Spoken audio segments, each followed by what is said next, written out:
Okay, so hello, my name is Matt Ashby, and I am an associate professor here at UCL. I am also the program lead for the BSc and MSci Crime and Security Science here at UCL.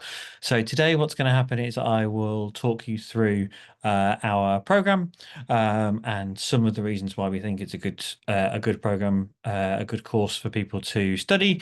Give you some information about what we teach, how we teach, where our what opportunities our degree gives, and where our graduates go after they graduate. You can ask questions in the online Q&A within Zoom anytime you like, but I'll probably answer most of the questions at the end.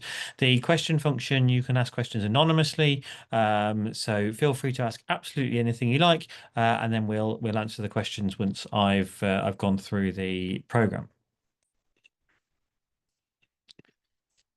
So, I'm going to talk about two programs here, but they're very closely related. The BSc Crime and Security Science, which is a 3-year degree, and the MSci Crime and Security Science, which is a 4-year version of that degree. And I'll explain the difference of those in a minute. But first, what I should probably explain is what do crime scientists do? So we're talking about crime and security science here. Well, we do a variety of different things. So here are some examples.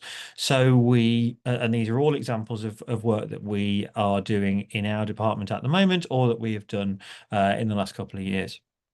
So we have one team, for example, that works to spot future crime problems before they happen, so before they emerge. So we're doing some work now about how the technologies that people are using to stop climate change or to mitigate climate change, how those might create new opportunities for certain types of crime, fraud, and specialist types of theft, and so on.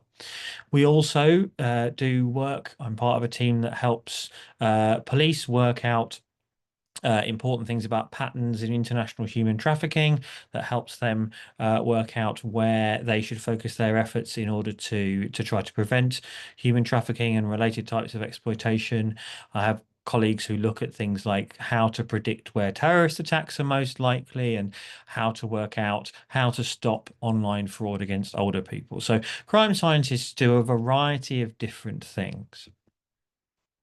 And all of those are related to trying to understand and, crucially, to solve crime and security problems.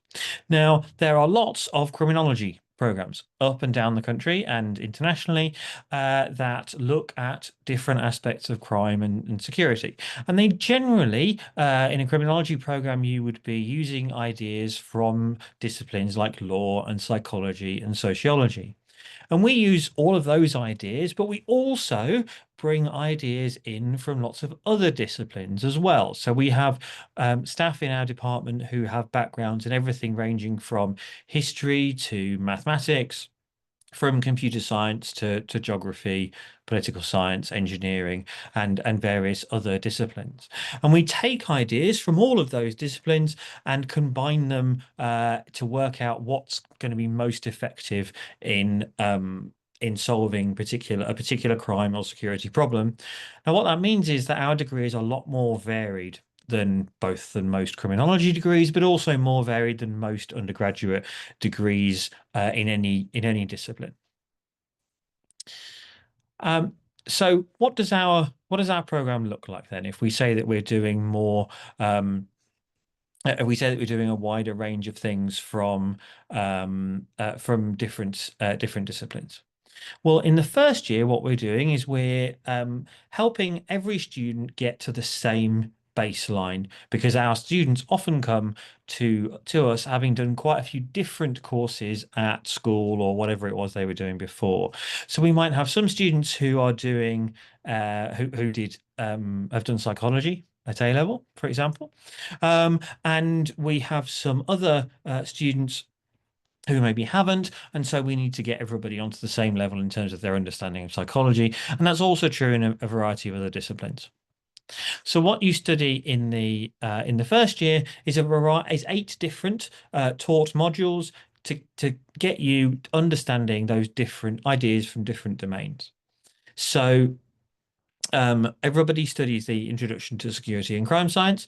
If you've done sociology at school, then you might be familiar with some of the ideas in crime and society.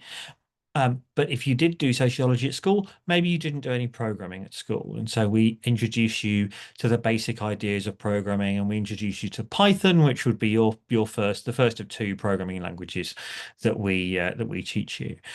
And programming is something that sometimes students feel a little bit nervous about, and that's perfectly understandable if you've not done it before.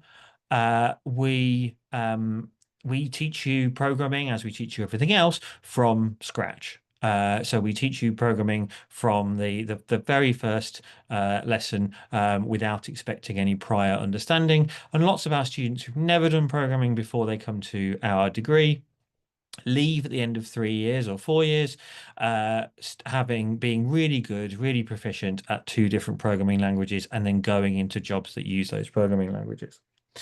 And then we'll also do other things like introduce you to quantitative and qualitative research methods, get you to understand the basics of the psychology of crime and so on. So by the end of the first year, you've got this solid foundation that you can work on. In the second year, we teach you some more specialist topics, things like crime mapping and cybercrime. We start to help you to think about preventing crime. And we also introduce optional modules so that you can start to tailor the degree to what you want it to be, and how you want it um, to help you get to the career you want, maybe, or to focus on the things that you're most interested in.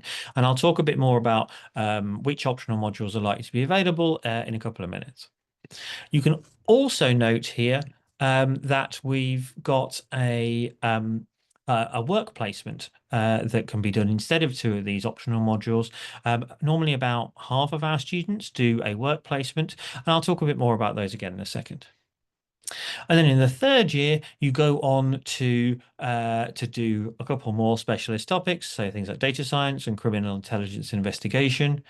You have some more optional modules, and particularly in the third year, you can choose optional modules from anywhere across the university, across the whole of UCL, as long as they're related to crime or security or relevant skills. And I'll talk more about those optional modules again in a minute. But you also do a research project that you set up and you do individually. You decide what you want to study and what you want to research.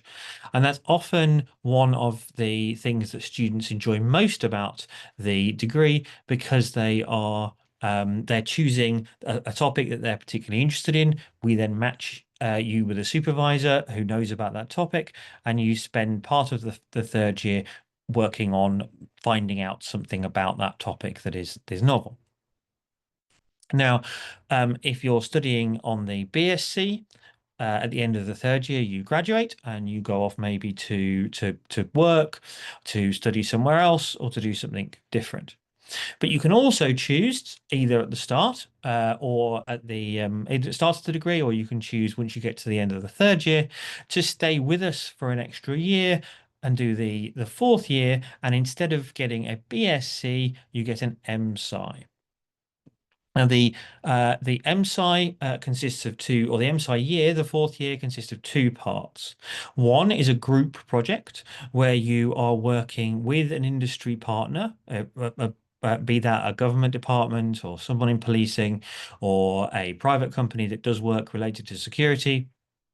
That to work as part of a group to help that organization solve a particular problem. And you also then get the opportunity to choose 4 different master's level modules that you can choose from to take. And that means you can, again, that's from around UCL, so you can choose to really tailor this degree to be what you want it to be, as long as those topics are related to security or crime in some way. So maybe you're really interested in terrorism, so you want to study 4 modules related to terrorism. Or maybe you're interested particularly in data science, using data analysis for security related questions. Well, then you might study a totally different set of modules. Or if you're interested in international security, you might make totally different choices. And so, but by this point, you'll probably have quite specific interests, things that you really like, things that you want to focus on in the future, and this flexibility allows you um, to tailor the degree to be what you want it to be. There are a couple of other nice things about the MSci year. So because although you get a master's level qualification at the end of it, an MSci, um, and you study for 4 years, although you get a master's level qualification, the government thinks of this as a 4 year undergraduate program for fees purposes. And so instead of paying master's level fees, which are quite a lot higher, you'd continue to pay undergraduate fees for this 4th year. So it's a way of doing getting a master's level qualification that isn't as expensive as doing a BSc and then doing a separate MSc. You also will know the people in your groups and the people that you're working with very well by then because you'll have done lots of group work with them. And so you won't have the challenge of maybe going to another city and getting to know new people again. But you can either start on the BSc and then transfer later to the MSci if you want, or you could start on the MSci and then if the end of the 3rd year decide to leave with the BSc, or you can go straight through on whichever route you've originally chosen. It's very flexible and the procedures for moving between one and the other are very straightforward. So I've talked a lot about optional modules, and these are some of the optional modules that we're offering this year. Some of these are from within our department, and some of these are offered by other departments. Now, I should highlight that optional modules are subject to change because if you're joining us in 2026, then by the time you get to the 4th year, it might be that we've changed these modules because, for example, we've introduced a new module to deal with a new security problem or to make use of a new method or new technology. So 10 years ago, we didn't have as many modules that focused on AI, for example, or machine learning as we do now. Whereas, and we've also introduced new modules in relation to things like future crime and security technology. So these modules are subject to change, but these are some examples from this year. So that's what we teach. How do we teach it is the next question. Well, we have traditional university lectures where you're going to be sitting in a room listening to an expert in a particular topic. So you might be listening to me talk about crime mapping because that's one of the things that I teach. You might be listening to one of my colleagues talk about crime and society or the psychology of crime, forensic psychology, the criminal investigation, all those sorts of things. We have also traditional university tutorials, and that's going to be where you are working in a smaller group, again, with that same expert member of staff normally. Almost all of our tutorials are led by permanent members of staff. Not all UK universities run things that way. Some use PhD students or temporary members of staff for tutorials, but in our department, we use almost all of our tutorials are run by permanent staff, and they are. And that's where you're going to be working in a smaller group. You're going to be maybe discussing an issue or solving a problem or practicing a particular technique or skill or something like that. So this is one from one of our current 2nd-year students just taking part in a discussion during a tutorial. And if you're finding that idea makes you a little bit nervous, the idea of talking in front of a group, that's a skill that we're going to help you develop, and we're going to help you build up a solid base in being confident in doing that. We also have quite a lot of workshops where you're working either individually or as a group, maybe to write some code for programming. That's what these students are doing here in a group. These are again current 2nd-year students. Or maybe you're doing some applying a particular investigative technique or analytical technique in a workshop, again working through some problems with a member of staff. We do quite a lot, as I said, of skill building. So this is one of our current students who is presenting some work that she's done to the rest of her group, to a class of, I think there were about 20 in this case. And we will do a lot of things to build your skills on things like presentations. And presentations is another thing that students are often a little bit nervous about when they join us, and that's fine. But we help build those skills because almost every job that you might do after university is going to require skills like standing up and speaking in front of a group. And so we help you develop those skills and we build that into lots of assessments. We also have guest speakers come in. This is a actually a former student of ours, a graduate of our department, who now works for BAE Systems in their digital intelligence team, and she came back to talk about the options that they have. We also have lots of guest speakers come in to talk about things like criminal investigative techniques. So we've had senior investigating officers from the police this year come in and talk about a particular homicide investigation and how it was solved and so on. And we also do field trips. So this is we did a field trip to the Met Police Training Centre up at Hendon earlier this year.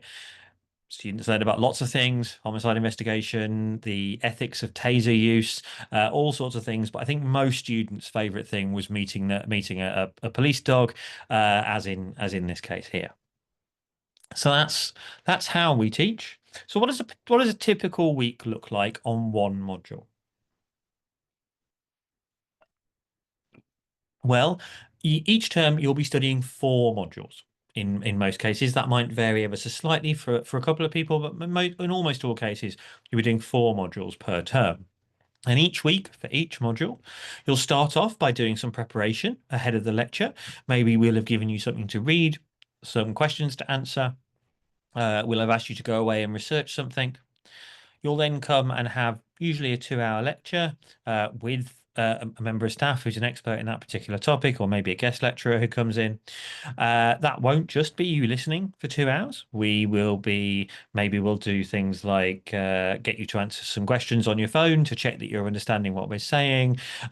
We might get you to discuss things in groups and so on. After the lecture, you'll then spend a bit of time writing up your notes and doing and preparing for the next session, which will be the tutorial. You'll then come in and do a tutorial. That's normally 1 hour for each module each week. And then you'll go away and you'll do some more writing up of notes and some more homework. So what that means is each week that you'll have about 12 to 14 hours of in-person work where you're in a room with a member of staff, and you'll be doing about 20 hours of independent learning, either individually or with a small group. So that's across the four modules. And that's why it is a full-time degree, and you would expect in term time, so between October and Christmas, and then between New Year and Easter, to be on campus 4 days a week, studying in person and also doing things like group work. Each module has various assessments, and these aren't just essays and exams. We do a wide variety of different assessments. So just to give some examples of that, this is one of our students last year. This is an event that we run every year down at the Home Office in central London, where our students go and they present some work to analysts from different teams within the Home Office. And the work that they present is about they identify a security threat that's created by new technologies, and then they talk about what different options for solving that, and they discuss that, go to the Home Office, present that work, and the Home Office staff have really interesting discussions with those students, some of which are quite scary, about different new emerging security threats from things like 3D printed guns, for example, or nanotechnology, and they are and so that's a really nice experience for students. It's a bit different from other assessments. This is the last year's some of our students who have done a group presentation solving a particular crime problem that I gave them. This is the winning team. They came up with the best solution that year, and so they all got prizes. This was just before Christmas. And then this is a still image from a video that a student has made. So this student was made a short video summarizing the research evidence about the effectiveness of CCTV for criminal investigations. Sorry. And so she interviewed various people, put those interviews together into a short video, and published that on YouTube to summarize the evidence on the effectiveness of CCTV in investigations. So all these are things that students have done during recent assessments. So I mentioned before the work placement, which takes place in year two, and what the we're really proud of the work placement. And the reason we're really proud of the work placement is a couple of things. One is that we find the placement for you. So this is not some universities advertise work placements, but all they're doing is saying if you go and find a work placement, we'll give you credit for it. What we do is we set up the work placement with organizations that we have long-term relationships with, and that way we can make sure that you're not just photocopying, you're not just making coffee for the boss. You're not just answering the phone, you are working on real problems that that organization has to try and solve them. So these are some things that students have worked on over the past few years. So things like evaluating the effectiveness of a police graduate scheme, or working with architects to assess the criminal risks associated with a new housing development. A student that worked with Sport England to analyze threatening letters sent to athletes, a variety of different things. And students do these with all sorts of different organizations, both in the public sector and in the private sector. So not only the police or government departments, but also charities like the NSPCC and private companies like ASOS or Bureau Happels, which is an engineering consultancy that does lots of security related work. So, what are our admissions requirements? Well, our general admissions requirements are A levels of AAB or higher, but I should emphasize that we do make contextual offers for students in certain circumstances. So, I strongly encourage you to look at the Access UCL scheme and see if you might be eligible for an offer that is different to that, depending on your individual circumstances. So, that would be things like if you're a care leaver, you might be given a different offer. We require English at UCL level 3, which is equivalent to an IELTS score of 7. But if you look at our website, that will tell you all of the different ways you can improve your language requirements with Trinity or Cambridge or whoever. And you can find out more details about that on our website. So where do our graduates go after they've graduated? Well, a wide range of different places. Some of our students go into general graduate jobs with companies like PwC or EY, or UBS. Some go into public sector jobs, that might be into the police as a detective or as a neighborhood policing officer or as an intelligence analyst, as a data analyst in the Ministry of Justice or the prison service, MI5 jobs like that.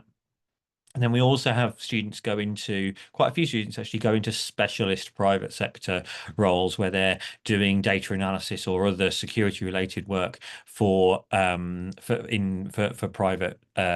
clients.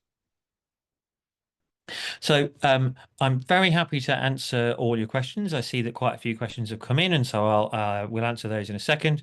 But you can also find out more by coming to our in-person open days, which are on the 27th and 28th of June this year.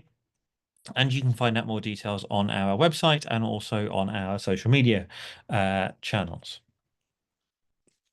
Okay, so I'm going to stop sharing my presentation and then I will look at your questions.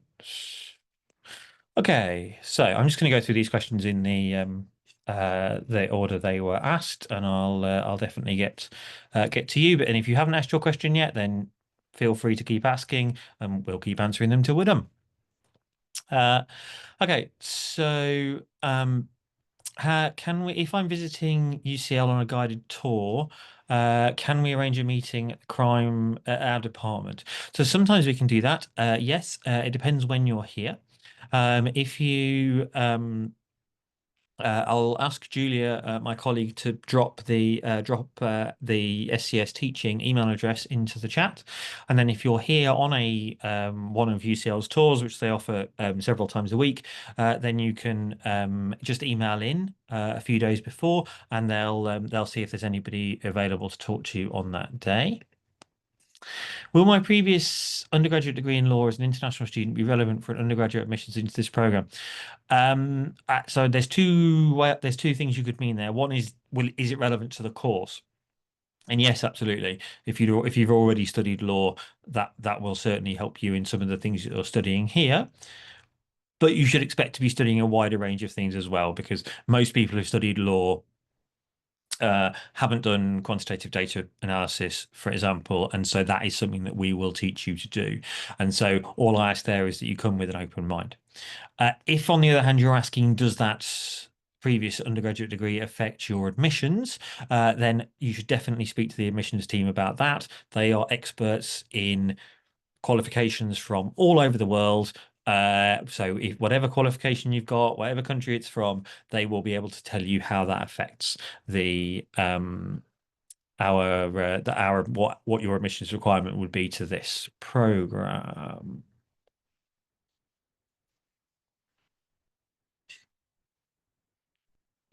So I'm taking the IB currently. May I ask what subjects will be more useful and beneficial in preparation for studying crime and security science? That's a good question. So when people say that's a good question, that means that's a question to which I don't have an immediate canned answer, because it's not something someone's asked before. I'm not an expert in the IB, but because it's not something I studied, I did A levels, and but we have students every year who come with the IB. We don't have specific requirements for things that you have studied, but we but anything.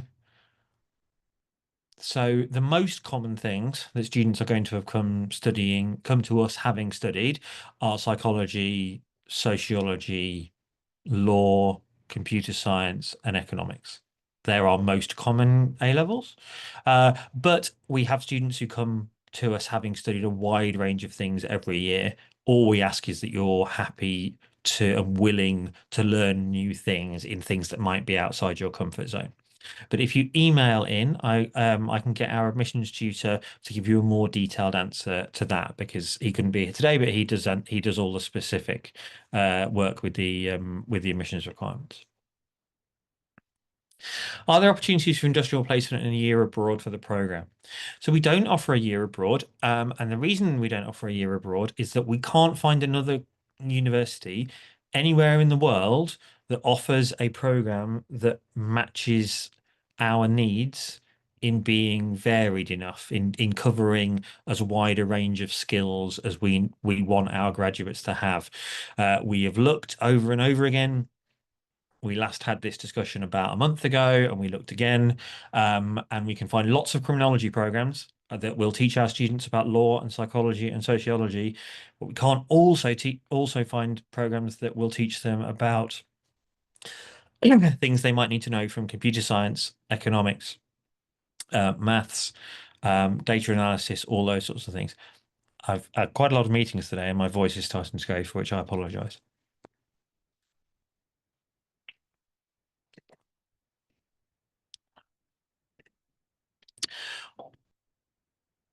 So so a question again about jobs that people go into after they graduate from us. It is really varied. Like I said, we have some that go into generic graduate jobs. Um, so that might, they might be a graduate trainee at a big accountancy firm or something like that. But we have quite a lot who go into specialist roles, both in the public sector and the private sector. And our graduates, particularly our graduates who've done a work placement, are like, it's not unusual for them to get headhunted. So every year we have quite a few students who are at the end of their work placement. The company or the organization says to them, when you've graduated, we want you to come back. And so we have students, well, graduates who every year that happens, and we have graduates who go back to their work placement place and get a graduate job with them because they've proved over the course of that work placement, not just that they can answer the phones and make the coffee, but that they can understand a particular problem, they've got the skills to analyze that problem, and they've got um, the ability, the knowledge to work out the best solutions to those problems. So we have quite a lot of students go into a wide variety of things, and that's not just in the UK. That happens in other countries as well, and that's both public and private sector. If I want to become a crime scene investigator working in the police, will this degree be sufficient for such a job? If you want to become a crime scene investigator with the police, then you almost certainly need to study a science degree. Well, I know that's not a helpful way of putting it. You almost certainly need to go and study biology or chemistry, or do a specific forensic science program that is accredited by the forensic science people. There are some of those. UCL doesn't offer that, but that would be you'd either need to go and do biology or chemistry and then do an MSc in forensic science, or you'd need to go and do a BSc specifically in forensic science, but we are not a forensic science degree. We're more varied than that. But that means, for example, that if you wanted, you would need to then do quite a lot of retraining if you wanted to be a crime scene investigator specifically. If you want to be a crime scene investigator, I would suggest also having a plan B. So I was a police officer before I came to before I did my PhD. We've got quite a lot of colleagues who have been police officers, crime scene managers, other people in data analysts in different places. There are not the number of crime scene examiner jobs is quite small. So I would suggest that if you want to become a crime scene examiner, you also have a plan B. But I'm afraid we aren't going to be your plan A. Is the choice between BSc and MSci one that needs to be made when applying for UCL, or can this be decided later? So you can do it either way, and then you can change your mind later if you want to. So you can change your mind up until the last day of term 3 of your third year. That's the deadline for transferring between the two programs. So at that point, if you were choosing, if you were registered for the MSci but decided you wanted to have the BSc and go do something else at the end of 3 years, you'd graduate. If you were the other way, you were registered for the BSc, and then you wanted to move to the MSci, as long as you had the grades as long as you'd got high enough grades in your first 3 years, then you'd move to the MSci, and there's a couple of forms you need to fill out, but it doesn't really matter which one you apply for. Eventually, originally we'll consider your application on the same basis, and then we will make and then you can move between the two once you're here. That's no problem at all. If I want to choose the MSci program, do I apply for UCAS instead of applying for the BSc program, or during my third year? You can do, like I said, you can do that either way, and it doesn't really matter which you apply for because you can move between the two of them as you want.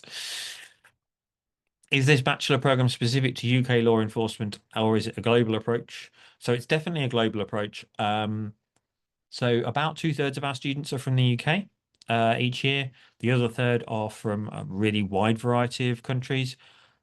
That's a really big plus, both for us as staff and for you as students, because it means that students come with a really wide variety of perspectives, and something that you might never see in the UK context. Someone else who's from, I don't know, Turkey, Indonesia, China, might put their hand up and go, that might be true in Britain, but in my country that works differently, and that can be really helpful in helping you think of different ways to think of things. So I really like that we have lots of international students, and some of that. So most international students probably do go back to their home countries and get jobs in their home countries. A proportion stay here and get a graduate visa instead. But yes, a lot of our graduates work outside the UK. I'm thinking of ones who I've talked to recently, in Estonia, in Brazil. in France, in the US, in Israel. Those are just examples from students I happen to have spoken to recently. So yeah, we have lots of students that go and work internationally. What's the external acceptance rate for the UCL MSci? So we don't have that broken down for both the BSc and the MSci. Um, I'm trying to remember the latest. I was sent this data this morning on what the latest acceptance rate is. We had, how many did we? I can't remember the number, and I don't want to give you a wrong number. I think about 30%, but I would if you need the exact number, then I can check on that. That said, you can't get in if you don't apply. So you might as well apply. We have a really wide range of students come from a really wide range of backgrounds, having done a really wide range of subjects, and that makes it a really interesting degree to study because there's lots of people in the room with different ideas and different ways of understanding things. As an international student, how would I cope with life as a student? So, what's the support system like for international students? Uh, we understand that coming to university is a big deal in the first place. For most of our students, they are living away from home for the first time. They are moving to a new city, moving to a new country, perhaps.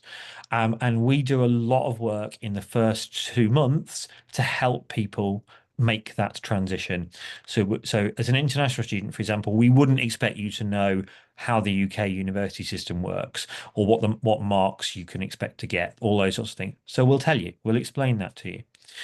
Uh, UCL more generally also runs lots of extra things for international students. So international students generally arrive a week early, do an extra week of introductory activities to help them get settled in the new country, also to deal with administrative requirements like, registering with the police and so on if you need to. Sorry. And so we also do things within our department to help you get help you sort of start to feel part of our team. So we have a potluck barbecue in the first week in the induction week, so the week before the start term, where we ask students, we provide lots of food. I barbecue lots of food in the garden of our departmental building because we used to have an Australian head of department, and he gifted us a barbecue. But we also ask students to bring food from their home countries, and we get a really nice range of things, and that helps students to talk about where they're from, meet other students from their country or from their region, and start to develop some friends even if they're in an unfamiliar city. And so we do quite a lot of work to help particularly international students to settle in. Is this a degree with honours? As the UCAS website shows, it has honours, whereas the UCL website doesn't specify. So yes, it is an honours degree. The reason the UCL website doesn't specify is that all of our degrees are honours degrees.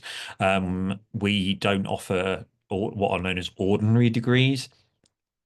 Almost no UK university now offers an ordinary degree. So when you see BSc, you can almost always assume that means BSc Hons. That there's not it's very rare for there to be bachelor's degrees now that aren't honours degrees. So yeah, the UCL website doesn't specify. We just say BSc Crime and Security Science, but that does mean BSc honours. What percentage of the program is about cybercrime, or cybersecurity? Okay, so we have specific modules in the second and third year that are about cybersecurity. We also then talk about cybersecurity in some other modules that aren't wholly about those. So we talk about that. We would talk about cybercrime investigation in the module about criminal investigation. We would talk about cybersecurity within systems in the systems and problem solving module in the first year. You can also add extra bits because if you choose optional modules that are about cyber related topics, then you'll do more cyber. That's equally true if you choose a cyber related dissertation topic, which quite a few students do. That's quite common. So you can make the degree more or less cyber related, or more or less terrorism related, or more or less international security or human trafficking related, according to what your needs are. So, the minimum cyber content you might be 20%, something like that. But the maximum cyber content might be more like 40. It depends on what you choose to do with it. Uh, do students get practical experience with real cybercrime and security tools? Yes, absolutely. One challenge with that is that a lot of those tools change quite frequently. And so we have to make sure that we're not just teaching you the specifics of one tool that will then be outdated by the time you graduate. But yes, we use a variety of different tools. The foundation of that is the two programming languages that we teach. Python and R are the two programming languages that we teach. If you chose some optional modules like simulation, then you would also learn other things. But everybody learns Python and everybody learns R, and those are the basis of then adding lots of other tools on top of that, depending on what you're trying to do. But I'm not going to give you a list of tools because they might well have changed by the time that you got to that stage. I was wondering if your course offers accepts BTEC diplomas. My understanding is that we do not. However, that might be different if you're on a contextual offer. Please send us an email at the email address that Julia has dropped into the chat, and then we'll get you a definitive answer on that. With regard to admissions, I see the requirement for 2026. I think you're talking about. So, with regard to admissions, I see the requirement for 2026 has changed from grade 4 in English language to grade 6. I think you're talking about GCSE grades. Will on my application still be considered if I achieved a grade 5? That is something that, again, you should email in and we'll get you the definitive answer on. I know that they have changed that rule. UCL has changed that rule. That's not our department, our course team didn't change that rule. We've never had a problem with English uh, language requirements for students who've done GCSEs. But we will get you the definitive answer to that if you just email in. So email in, ask that question, make sure you specify it's about GCSEs, and we'll get back to you. It's just I don't want to give you the wrong answer. Do we have the opportunity to study abroad during the program? Unfortunately not. As I've explained, not because we don't think that would be useful. We do think that would be useful. That's why we keep looking at it. Just because we can't find another program that we could send you to that would give you the same range of skills. To what extent is the course content focused on computer science and coding? Are there opportunities to study cybersecurity related modules as part of the course? What kind of applicant would you welcome in this course? Right, so that's 3 questions in one. I've answered the middle one already about cyber related modules. To what extent is the course focused on coding? So you would study, so you will study 8, 16. So imagine you're studying 24 modules worth of work over 3 years. Let's park the MSci for a second, because that's 8 more modules of work for the 4th year. But say you're studying 24 modules of work over 3 years. 5 of those are focused on coding or methods that make use of coding, so statistical methods or machine learning methods that make use of coding. Crime mapping as well uses coding. If you wanted to do optional modules that were related to that, you could add more than that. You can't do less than those 5. But I will emphasize again for students that have never done coding before, have never programmed in their lives, that's fine. We will start you on the Wednesday of the first week of term from scratch, studying coding. and you'll be good at coding by the time you graduate. And one of the really nice things about my job is that I get to see students go from coding being something they find really worrying and a bit scary, just to going off 3 years later into great jobs where they're using those skills that they've developed because they've put the work in and we've helped them to develop that from something they'd never thought of doing before. Third question there was what type of applicant would you welcome on this course? Hmm. I like teaching students who are interested. Is my main thing. Yeah, you need to meet the admissions requirements. You need to tick all those boxes. That's fine. That's all on the website. You know that already. I want to teach students who want to be here and want to help make people's lives better by helping them be safer, be more secure, those sorts of things, be less likely to be victims of crime. That's why I'm here. Um, uh, it doesn't particularly matter what your background is in that. We really benefit from having people from a wide range of backgrounds. And so I'm not going to give a list. I'm not going to say I want students who've studied this, that, and the other. If we wanted that, we'd say that on the website, and we specifically don't say that because we want a range of different students.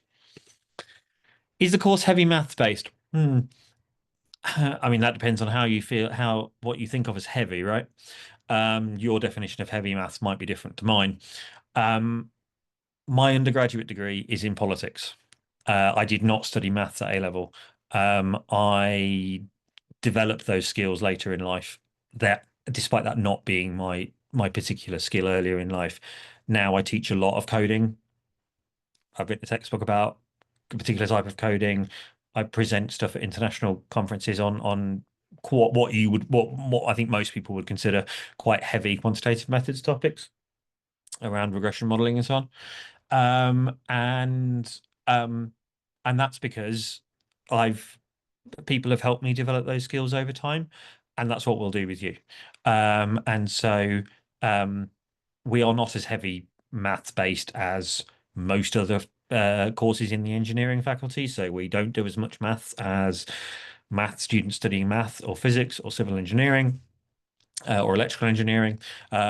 We do the maths that you need to analyze data in a variety of different topics. But we don't expect you to know that when you arrive. We'll teach you that. And that's why, for example, we don't require maths at A level. Does this course help you get into a career in cybersecurity? Yeah, so we have lots of people go into cyber-related careers. There's a big short. If you're asking that question, you probably already know that there's a big shortage of people working in cybersecurity. Um, and so that's something that our graduates go and work in quite often, and it's also something that comes up in work placements. Do you have a foundation program if we don't get the grades? So we don't have a departmental specific one, but UCL does a variety of different uh, preparatory programs for different people. Some of those are related to language, some of those are related to other things. And if you have a look at the UCL website, it'll show you, give you the answers to that. Can this BSc degree be used to apply, for example, MSc with information security or crime science and cybercrime? Yeah, so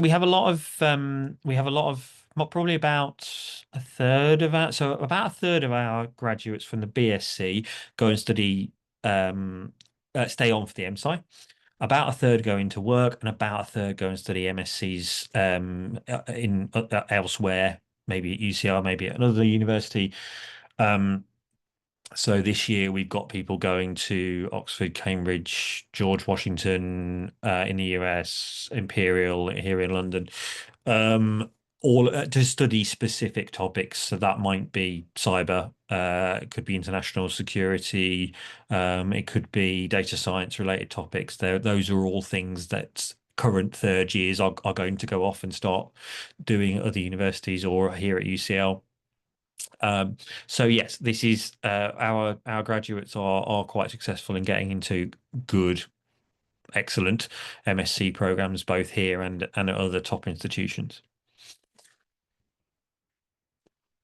Um, as an undergraduate student who wants to go into academia, can I work part-time within the department? So we have a variety of opportunities for students to work at different levels.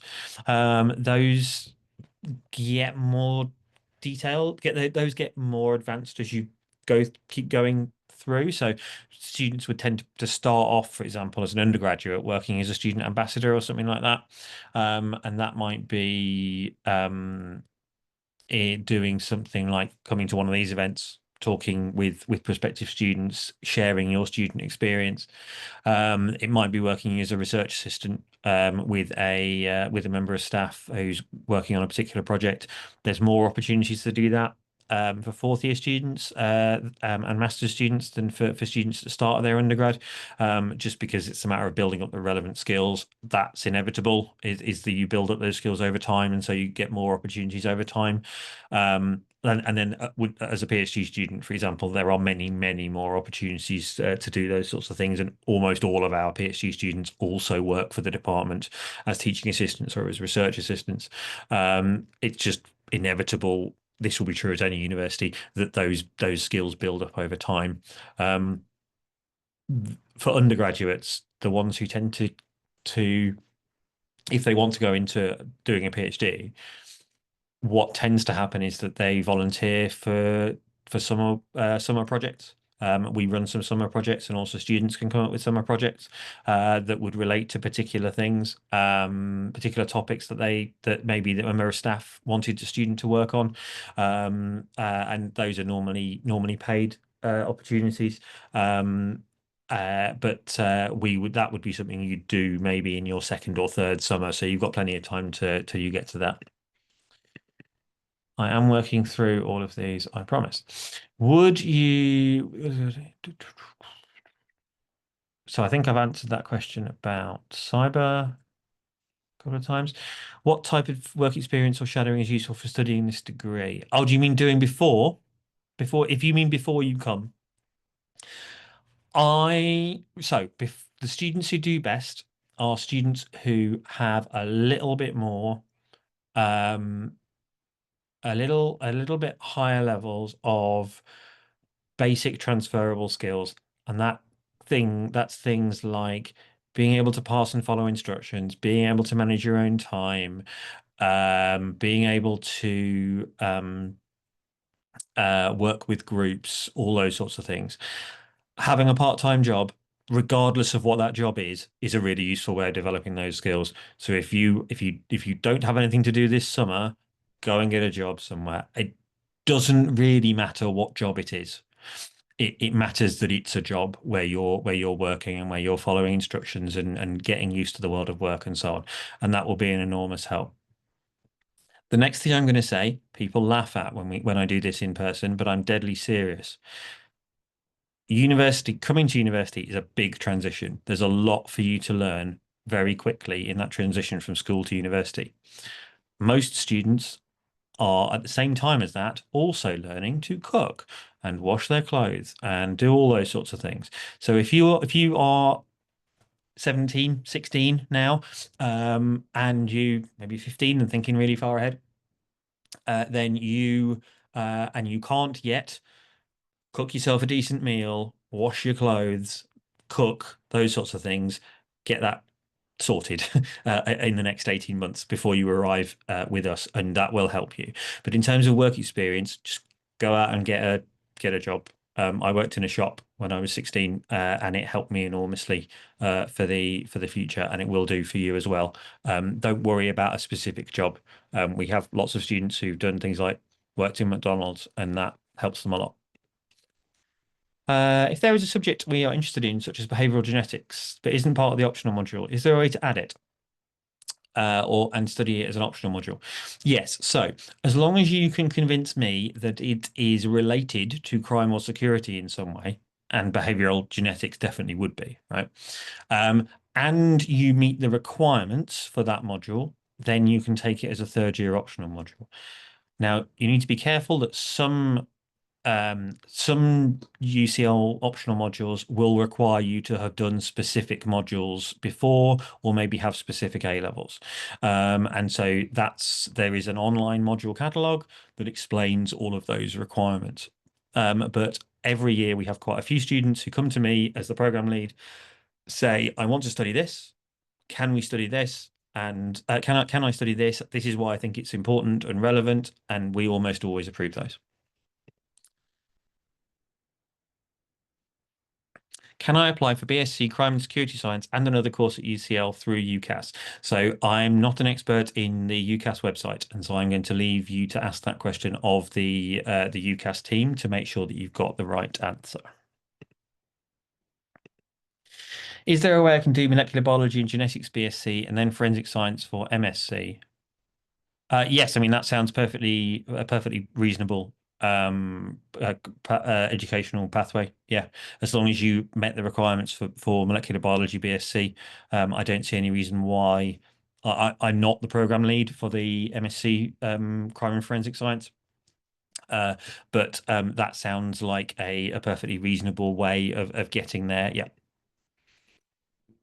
Is accommodation provided for 3 or 4 years? So I'm actually going to let Julia, my colleague, answer that because she used to work in the accommodation team, and so she will know that better than I. Julia, if you don't mind. Hello, everyone. Hope you can see me okay. Um, I'm just going to link you to the accommodation website because sometimes the rules regarding accommodation change. Usually, undergraduate students in their first year get priority to apply and get accommodation.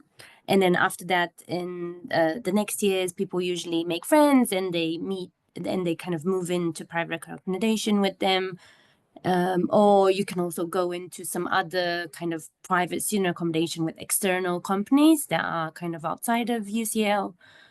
But the rules on this kind of change all the time. And usually what happens is that people that maybe have certain medical conditions, like they might get priority to be applying for accommodation in like subsequent years when they're studying. So that might change as well, depending on whether you have certain medical conditions that would require you to live in student accommodation. I'm just going to link the accommodation website now for everyone so you can have a look at the eligibility criteria and find out more about options, prices, and everything else as well. Thank you very much. And just to reiterate that, yeah, what happens with most of our students, they'll after they've been in halls for the first year, they'll either move they'll either stay in some sort of halls somewhere in London, or they'll move in with other people from the course or other people from their halls on the first year. That's what I did at university, and that's very common. A lot of our students live together, and that's helpful because, in terms of studying and so on.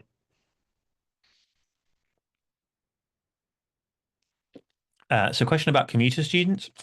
So yeah, probably about 10 or 15 students every year commute in from home. So they live at home continue to live at home with their parents, maybe because they're from the London area.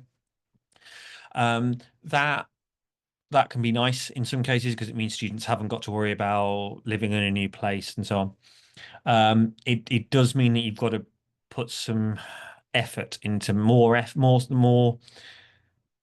like considered effort into making sure that you develop a group of friends and a support network for yourself among other students, because it can be quite tempting to just keep going back to your school friends and they won't understand the problems that you're facing necessarily or the challenges you're facing, and so it's good to also have a university group of friends. Now for students who live in halls, that tends to come more naturally because they're living with those people and they're on campus all the time for the first year or near campus all the time for the first year, and so they're more likely to meet up with other students from the course. It's absolutely possible to also do that if you're commuting in from home, but it's you just need to put more effort into it. So there's a balancing act there in terms of pros and cons.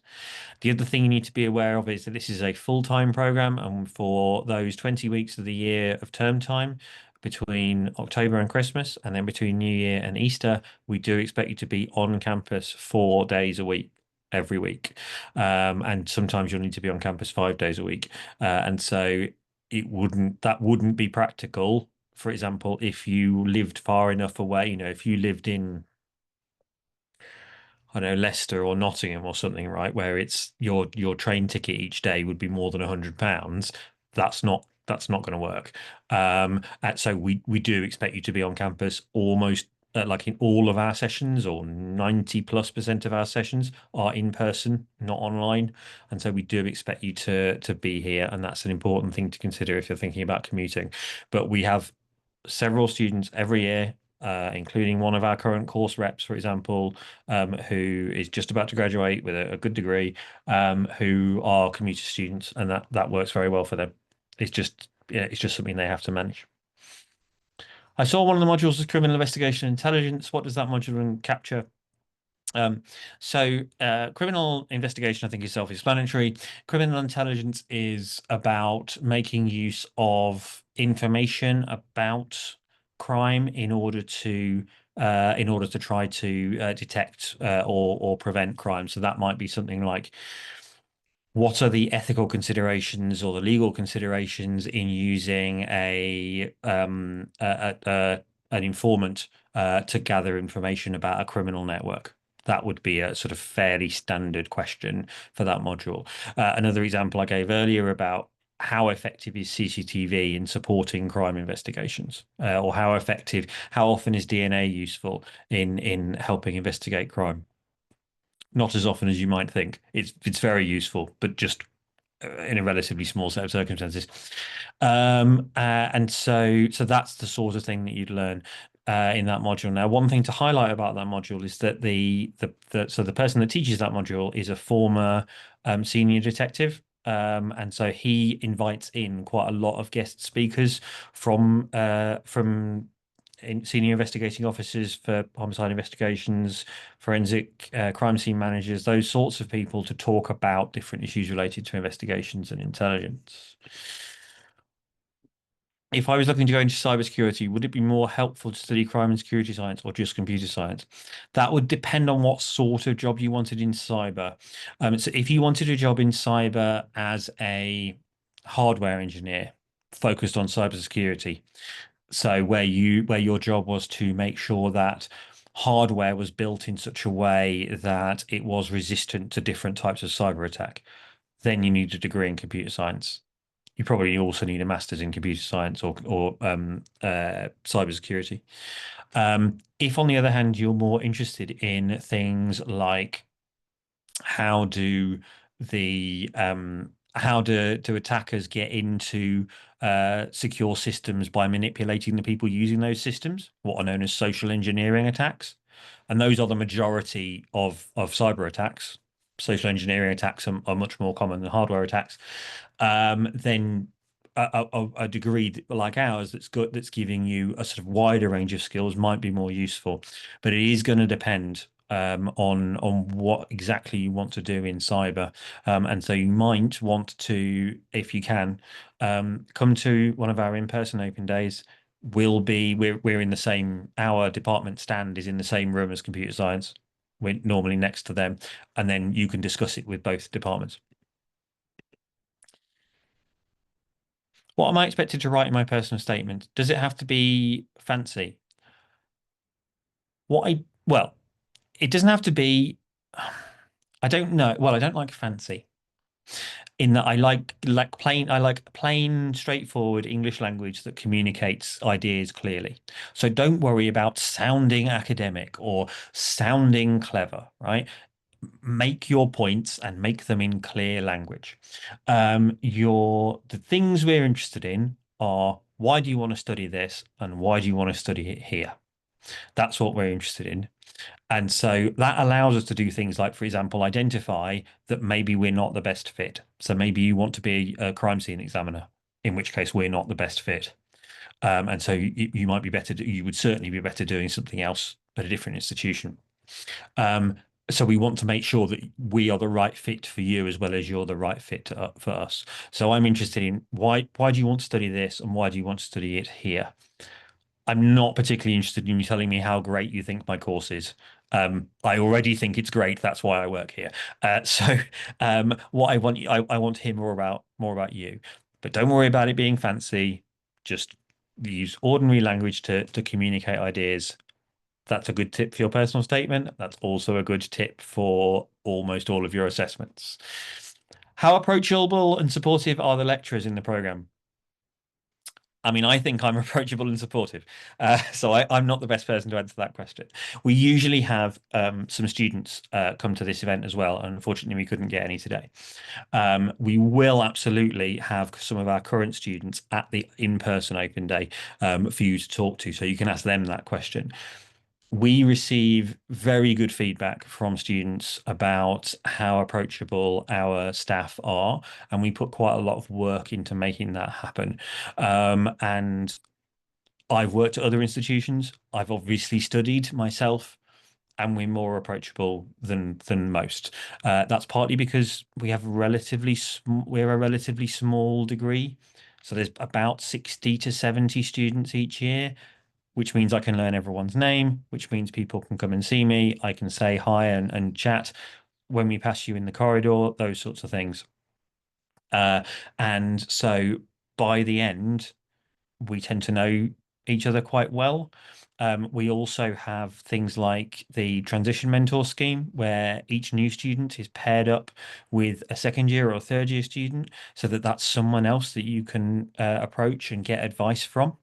And we allocate every student a personal academic tutor. So that's one of the lecturers in the department who's your personal tutor. You'll meet them quite a lot at the start to make sure that you're getting on okay. And that's again someone who you'll know quite well, so you'll be able to approach. And then at the other end of the course, you've got the research project, where you'll have an individual supervisor, you'll meet them all the time, and so that they'll be the person that often provides you with a reference for a job or for a master's degree, for example. Um, but do come along if you can. Do come along to the in-person open day, and we'll get the students to you can talk to our current students without me listening, and they can tell you what they think. In terms of admissions, is there still a chance of someone getting on the course if the offer is BBB, but their actual result would be AAC? Right, so it's done in terms of UCAS points. So that would work. That particular example would work because you'd have the right number of points. Um, but it does depend on whether you've got a contextual offer or not. So BBB would be a contextual offer almost invariably. Email if you've got any questions about that, email in and we'll get you the nice a proper written answer. Is studying A-level maths, business, and physics good for admissions to this course? Yeah, yeah. That's a really nice combination, because maths is going to help you be comfortable with with a lot of the quantity, a lot of the sort of research methods and data science work that we do. Business is going to make you more comfortable on the people side. So that combination is a nice combination. If you're not doing that combination, if you're someone else and you're not doing that combination, we have students come from a really wide range of backgrounds, and as long as they put the effort in, it works. Are there any extracurricular activities you recommend applying for this course? So I talked about the value of having a job. I think it's always great to have a hobby just because it's nice to have something you're interested in outside work. Um, we're not going to judge you for your hobby though. That's not what we're here for. Once you get here, we have I think about 300 different societies. So your hobby probably has a society. Probably your interest probably has a society of other people who are interested in that thing. Some of them are very niche. But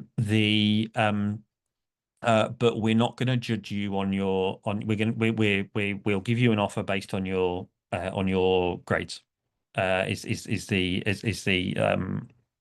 main thing that we're going to be interested in. So we don't need you to, in particular, we don't need you to make up extracurricular activities or go out and do specific things in order to get here. Focus on your studies and then have some downtime. And if you can make a part-time job work as well, then that's great because that's going to give you a lot of transferable skills. Is there any suggested pre-reading? Yes. So if you were made an offer, then we would send you. So this for you guys would probably be next summer. We'll send you a list of things to do before you get here that can get you start getting up to speed. Not all of that's reading. Some of that would be some activities, some exercises for you to do as well. But that's something that we do in the summer before people start. You've mentioned October to Christmas and Easter to New Year a couple of times. Does the course finish at Easter each year? No, but te in-person teaching finishes at Easter, and then after Easter, you're mainly doing in the first and second year, you're mainly doing assessments, and in the third year, you're finishing your research project as well. It's not that you don't study in the third term. So the third term is between Easter and the end of next week. So the end of the first week in June. It's not that you're not studying then, it's just you don't need to be on campus 4 days a week. You do if you're from New Zealand, you can't be certain that you can go home at Easter because you might have in-person exams in term three. But you wouldn't be expected to be on campus 4 days a week in term three, for example. After the end of June, you are then free until September, unless you're doing some sort of summer project or something like that. And what a lot of our students do is go and do internships and things like that in the summer, particularly the second summer, between the second and third year. What's the number of students accepted every year in this program? So it varies slightly. It's normally between about 60 and 70. We don't really want it to be any bigger than that because we want to keep it small enough that I can learn all your names and we can provide you with good work placements, of which, it's quite that it takes quite a lot of effort for us to find good quality work placements every year. And we have two members of staff who spend a lot of time doing that. So we don't want there to be so many students that not many people get to do that. We also want to be able to do things like group work, which takes up quite a lot of time. So we don't want the course to get too big. Does an EPQ A level, particularly if it's on a topic that's relevant to the degree, ever lead to a reduced offer? I don't know what an EPQ A level is, so I'm afraid I can't answer that question. But if you email in, we'll send it to the admissions tutor, and either he will get back to you or someone from the central admissions team will get back to you. Apologies for not being able to answer that question. We will answer that question if you email it. If you email in, I just don't know what that is, so I can't. There are lots of qualifications, lots of different types of qualifications, particularly international qualifications. So I'm afraid I can't know them all. Where would I find recording this session so I can review it? I probably YouTube, but I'll let Julia answer that. Julia is our communications and events manager, so she will be able to answer that, or she'll put a link in the chat, one or the other. Hi again, everyone. Yes, we'll be posting this on our YouTube channel, and I'll add the link to that shortly. And we'll also be emailing everyone who has registered and the people who didn't get to attend to send them the recording as well. I just wanted to say thank you so much for all of your questions today. We've had over 42 questions submitted, and well done to Matt for answering to all of those. And yeah, I fully appreciate that you definitely want to have a look at some of the answers. I tried to post as many links as possible, kind of related to Matt's answers as well. So feel free to kind of have a look at everything that has been posted there, and the things that you are most interested in, make sure you kind of click on them so you have those links available after this session. But as Matt has mentioned, if you have any further questions, please don't hesitate to email us, and I'm sure we'll manage to help you out. So thank you very much for your time. Well, first of all, I hope to see some of you at our in-person open days, 1 month today. But if you can't make that, if you've got questions, email in, and then I look forward to seeing your applications when we get to that stage later in the year. But good luck with the rest of your studies in the meantime, and I hope to meet some of you in person soon.